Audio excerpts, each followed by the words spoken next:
We use words constantly. I mean, all day long, right? Mhm. To describe the weather, gossip, read an agenda, Yeah. you know. We usually think language is just, well, a descriptive tool. Uh-huh. Just reporting on the world. Exactly. But what if the very act of saying something isn't just reporting reality? What if Oh. it's actively changing it? What if saying something is doing something? Right. And that conceptual leap, it's really the foundation of what's called speech acts theory. It was pioneered by J.L. Austin and then brilliantly formalized by John R. Searle. And that's our focus for this deep dive. Yep. Our mission here is to give you the definitive analytical framework for understanding human communication. We're drawing exclusively from Searle's key work, his paper, What is a Speech Act? Okay. So by the end of this, you, the listener, should have like the complete toolkit to separate the intent from the pure information in basically any communication you encounter. We're going straight to the core of Searle's work. That's the Illocutionary Act. That's the magic spot where language becomes action. All right, let's get into it. Let's do it. Okay, before we dive right into Searle's main focus, maybe we should back up a tiny bit. Because when I speak, I'm actually doing like three things at once, aren't I? There's the physical noise, the intention behind it, and then the effect it has on you. That's a great way to put it. Yeah, when you speak, we're performing a really complex set of actions. Austin originally broke them down. First, you've got the locutionary act. It's just the physical act. Making noises, forming words, following grammar, having some basic meaning. Okay, the mechanics. The mechanics. Then, way over on the other side, there's the perlocutionary act. That's all about the psychological effect you achieve on the listener. Did you convince them? Did you scare them? Maybe just bore them. Hopefully not the last one. Hopefully not. But Searle's main focus, as you said, is right there in the middle, the illocutionary act. Right, the illocutionary act. Precisely. This is, for Searle, the central point of human communication. It's the inherent force or the function of the utterance itself. This is where we perform acts with our words. Like stating facts, giving reports. Asking questions, greeting someone, warning them, and this is a really key one, promising. It's not just about the words themselves or the effect down the line, but the function that's embedded right there in the sentence as you say it. And the sheer variety. It's huge. Searle lists tons of them.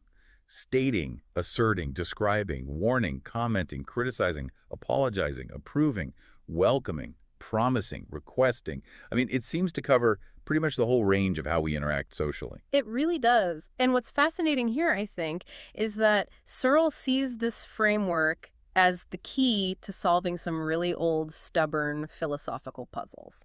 Things we often try to analyze, sort of, in a vacuum. Like what kind of puzzles? Well, core concepts like reference and predication, he argues they're intrinsically tied to these speech acts. You can't fully understand them separately. Okay, wait, let's quickly define those just so we're all on the same page. Yeah. When we talk about reference in a sentence, that's like what we're pointing to, the subject, the object, the thing. Exactly. What or who you're talking about. And predication is what we're saying about that thing, the description or the property we're assigning to it. That's a perfect way to put it. Reference, Right. what we're talking about. Predication, what we're saying about it. And Searle's point is you can't really pull those functions apart from the illocutionary act they're part of. The act of referring itself is a piece of a bigger communicative act, like asserting something or describing something. Okay. He even brings up the arts, right? Like if an actor on stage playing Romeo promises to marry Juliet, is that an illocutionary act in Searle's view? Searle takes a very clear stance here, though maybe a bit controversial for some. He considers literary texts, drama, acting, all that, to be fundamentally parasitic on normal speech acts. Parasitic. That sounds harsh. Yeah. His point is they rely on the structure and the rules of genuine communication, the kind we use every day, but they don't operate under the same set of real-world, earnest, obligatory rules. So does that mean a character's promise in a novel isn't a real promise then? Is this just parasitic? How does that square with, our emotional reaction? We definitely feel the weight of their commitment or their betrayal if they break it. Oh, absolutely. We feel the weight because we recognize the form of the act. We recognize what it looks like to commit, even if the actor or the character has no actual real-world obligation tied to those words. Oh, okay. Searle argues that normal, everyday speech acts are the core structure. They're the architecture that builds actual institutional commitments in the real world. Literature and drama are they're secondary uses of that same architecture. They leverage the rules for effect, but without actually binding the speaker in the same way. Okay, so to really grasp how these illocutionary acts create those genuine commitments, how they actually build social reality, we need to understand this distinction Searle makes. It's about two fundamental kinds of rules that govern our behavior. And honestly, for me, this was the biggest aha moment in his work. Yeah, this is absolutely crucial. It's the difference between rules that just regulate something that already exists and rules that actually create the possibility of the thing existing at all. Let's start with the easier one first, regulative rules. Okay. Regulative rules, they govern activities that already exist, activities that could happen whether the rule was there or not. They often take the form of an imperative, like, when X happens, do Y. So traffic speed limits, for example. Mhm. Driving exists. The limits just tell you how to do it or how not to do it. Exactly. They regulate driving. They don't define what driving is. Or rules of etiquette, like maybe holding your fork in a certain hand. Eating exists anyway. The rule just guides how you do it in a particular context. Right. And if I break a regulative rule like jaywalking, the activity itself, crossing the road, still happens successfully. It's just defective, I guess. Maybe illegal, but I still got to cross the street. Precisely. The activity isn't undone by breaking the rule. But the second type, constitutive rules, these are the really profound ones. These rules don't just regulate, they create or define new forms of behavior. They create institutional facts. And their structure is different too, right? It's more like Yeah. X counts as Y in context C. Exactly that structure. X counts as Y in context C. The classic example people always use is sports, like a touchdown in American football. It's the perfect analogy, really, because if you take away the constitutive rules of football, what is a touchdown? It's just, a person running across a specific painted line on some grass while holding an inflated letter object. It's physically describable, but it doesn't mean anything in itself. Right. But with the rules in place, that physical act counts as 6 points. It becomes an institutional fact created entirely by the system of rules. The rules define what football is. Same with checkmate in chess. Okay, but how does this touch the real world? Like beyond the stadium or the chessboard, what are some other examples of X counting as Y? Modern ones. Oh, they're everywhere. Pretty much any social institution relies fundamentally on constitutive rules. Think about it. A certain sequence of marks on paper counts as a legally binding signature on a contract. Okay. Raising your right hand in a courtroom and saying certain words counts as swearing an oath. A specific kind of small engraved piece of cotton paper or even just digital data counts as $50, right? Yeah. Currency. Wow. Yeah, when you put it like that, it's kind of humbling. You realize just how much of what we take for granted as solid social reality, legal systems, economic value, even things like promises, is actually built on these deep, often unspoken constitutive agreements. Language isn't just describing this stuff, it's building the infrastructure. And that's the core connection Searle makes. Performing an illocutionary act like asserting something or commanding someone, or especially promising, is fundamentally an act performed according to a system of constitutive rules. These rules are what define the very structure of the language we use and the meaning, the force of the act itself. The illocutionary force is the product of that constitutive rule system. Okay, so we've got this idea now. Speaking is doing, and it's governed by these deep, foundational constitutive rules. Now, let's zoom in on the utterance itself. What parts of it are the rules actually governing? Searle gives us this mechanism, almost like a surgical tool, to dissect any sentence. He says we can separate it into two distinct components, analytically distinct anyway. That's right. This is the crucial division between what he calls the propositional content and the illocutionary force. You can think of it like this. The propositional content is the raw descriptive information, the potential state of affairs being discussed. Okay, just the facts, ma'am, like the basic idea being expressed. Pretty much, the core information. And the second part is what Searle calls the function indicating device, or sometimes the illocutionary force indicator. This is the part that tells the listener how to take the proposition. Ah, so this is like the grammar of intent. Is that a fair way to think about it? It's the linguistic signal that tells me whether you're asking me something, ordering me, predicting something. That's a really phenomenal way to frame it, actually, the grammar of intent. Yeah. The function indicating device, or FID as it's sometimes shortened, includes things like word order, stress, intonation, punctuation in writing, the overall context, and of course those explicit performative verbs like I promise, I order, I state, I question. It's like the command line for the language. Okay, like that analogy, the propositional content is like the raw data, the text file maybe, And the illocutionary force, the FID, is like the software, the command line, or maybe the specific program that tells the system what to do with that data file. Should I read it, execute it, question it? That's a perfect analogy. Let's apply it to a simple piece of raw information, the proposition, John will leave the room. Okay, the raw content is just the potential future event of John departing. So if I say, will John leave the room, so the function indicator, the word order, the rising intonation, tells you I'm executing that raw content as a question. Exactly. Now, what if you shout, John, leave the room? The function indicator there, the imperative mood, the likely tone of voice, tells the listener it's an order or maybe a request. Right. And if I just calmly state, John will leave the room, Yeah. the standard declarative sentence structure tells you it's probably a prediction or an assertion. Precisely. All three acts share the exact same propositional content, John leaving the room. But the FID, the function indicator, completely changes the illocutionary force being deployed. It changes what act you're performing with those words. So that separation is really key for analysis. Absolutely. The propositional content, that core information, you can analyze it for things like truth or falsity. Yeah. You can look at the reference and predication within it. But the act itself, the action you are performing by uttering the sentence, is defined by that force indicator. Right. This is where Searle really puts his framework to the test, isn't it? To demonstrate how these constitutive rules actually operate in language, he dives deep into one specific illocutionary act, the act of promising.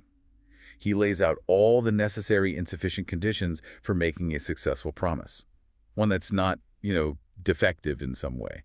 This feels like where the theory really gets practical. It really is. And promising is such a great example because it's complex. It involves obligation, intention, the hearer's perspective. It's got all the moving parts. What we need is a set of conditions that, if they're all met, guarantee that the speaker has successfully and sincerely taken on an obligation. Right. And if any one of these conditions is missing or violated, Then the promise is either defective, maybe it's insincere or inappropriate, or it might not even count as a promise at all. It might be something else entirely. okay, let's walk through some of the key conditions, the rules for promising. The first one seems pretty straightforward, the propositional content rule. Yes. Rule 1 just says that the content of the promise, let's call it P, must be about some future act A that the speaker S themselves will perform. So I can't promise you will do something, Hmm. and I can't promise something that's already happened. And like you said earlier, I can't promise the sun will rise tomorrow because I'm not the one doing the rising. It has to be my future action. Correct. Then we get into the preparatory rules. These set the stage. They establish the right context for the promise to make sense. Rule 2 is fascinating. It states that the hearer, H, must prefer the speaker S doing the act A to S not doing A. Okay, this is the big one we touched on earlier. This is what separates a genuine promise from something like a threat, isn't it? If I say, I promise I'm going to fail you on this exam, and you, the student, definitely do not want that. Then it fails preparatory rule 2. Even though you use the words I promise, the illocutionary force isn't one of promising because the hearer's preference is the opposite of what a promise requires. It functions more like a threat or a warning. Wow, so the recipient's preference actually helps constitute the nature of the speech act itself. Okay, what's next? Then you have preparatory rule 3. It must not be obvious to both the speaker S and the hearer H that S is going to do the act A anyway in the normal course of events. Okay, so if I promise to keep breathing, that's not really a promise because everyone assumes I'm going to do that anyway. Yeah. Or if I promise my boss I'll show up for work tomorrow, well, that's just my normal job expectation. Exactly. If the outcome is already basically guaranteed or routinely expected, uttering the words I promise doesn't really add the specific kind of obligation that defines promising. It might just be an affirmation or a statement of intent, but the force of the promise itself is kind of diluted or maybe absent. Got it. Okay, what about the speaker's internal state? Right, that brings us to the sincerity rule, which is Mhm. rule 4. This one's simple but crucial. The speaker S must intend to do the act A. If I promise to pay you back next week, but I secretly have absolutely no intention of doing so. Then the promise is insincere. You've still performed the outward act of promising, according to the other rules maybe, but it's defective because the required internal state, the intention, is missing. And this is where Searle connects his ideas to the philosopher Paul Grice, right? With meaning and intention. How does Grice's work deepen this idea of sincerity? Well, Grice's big idea, simplifying a bit, is that meaning and communication isn't just about the words. It's deeply tied to the speaker's intention to produce a certain effect or belief in the hearer. And crucially, the speaker intends for the hearer to recognize that intention and for that recognition to be part of why the hearer forms the belief. Okay, so when I make a sincere promise, I don't just like privately intend to do the act. I intend for you to recognize that I intend to do it. And I intend for your recognition of my intention to make you believe I'll do it and to rely on it. Exactly. The intention isn't just a secret inner feeling. It has to be part of this public, rule-governed, mutually recognizable structure of communication for the promise to be fully non-defective and sincere. It's about creating a shared understanding of commitment. And add a whole other layer. Yeah. Okay, what's the final rule? The final one is the essential rule, Rule 5. And this is really the core constitutive rule that defines what promising is. It states that the utterance of the words, in the appropriate context defined by the other rules, counts as the undertaking of an obligation by the speaker S to do the act A. Ah, there it is. The X counts as Y. Saying the words, under these conditions, counts as taking on the burden of obligation. Precisely. This rule is what creates the new institutional fact. An obligation exists now where it didn't necessarily exist before the utterance was made. It's the bedrock of the act of promising. And that obligation, it's not physical, obviously. It's institutional. It's created purely by language operating according to these shared constitutive rules, but it has totally real-world consequences if it's broken. Absolutely. That's the power of speech acts. Hashtag tag tag outro.